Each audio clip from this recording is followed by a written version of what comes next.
Oui, je voudrais juste vous parler de l'équipe nationale de l'Algérie.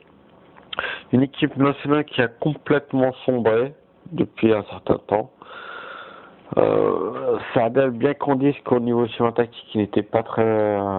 il y avait des carences. Mais lui, au moins, il fédérait les joueurs. Et les joueurs jouaient bien dans leur club. Il avait créé un climat positif qui s'est détruit après la Coupe du Monde. Même si avant, ça commençait à se dégrader, juste avant. Donc, concernant les joueurs de l'équipe nationale, je vais commencer d'abord par les joueurs à l'étranger, ensuite par les locaux. Les joueurs à l'étranger, nous avons des joueurs qui s'exportent dans un pays, dans les pays de l'or noir, le pays du Qatar. Un championnat très faible. Bon, on va dire faible parce qu'il n'est pas très faible, parce qu'il n'est pas... Le niveau commence à hausser, il faut dire la vérité.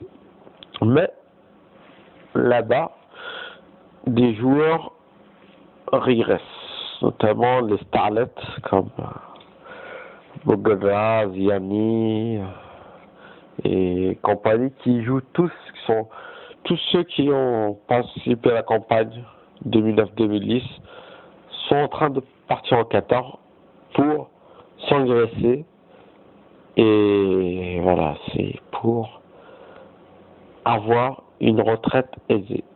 Donc le niveau régresse et je crains bien que ces joueurs-là ne retrouvent plus leur niveau d'antan. Concernant les joueurs locaux, c'est la catastrophe. On ne peut pas parler de club. Voilà, il n'y a rien. Voilà, qu'est-ce que tu veux faire avec rien? Même si on a un très bon entraîneur, je ne pense pas qu'avec des joueurs, parce que pour avoir une bonne équipe nationale, il faut avoir des joueurs performants dans leur club. Un minimum de performance dans leur club. Pour avoir des compétences et qu'ils puissent utiliser ces compétences pour développer, améliorer la qualité de l'équipe nationale. Malheureusement, avec rien, et avec un bon entraîneur, on fait rien.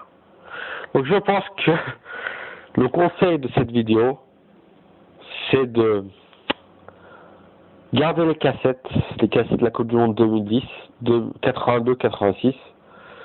Il a fallu en fait 24 ans pour se qualifier à la Coupe du Monde de 86 à 2010. Donc moi ma prédiction, voilà le commentaire de Algérie-Tanzanie par exemple, ou de la qualification en Coupe du Monde, c'est que ma prévision c'est que là 2034 on se qualifiera en 2034.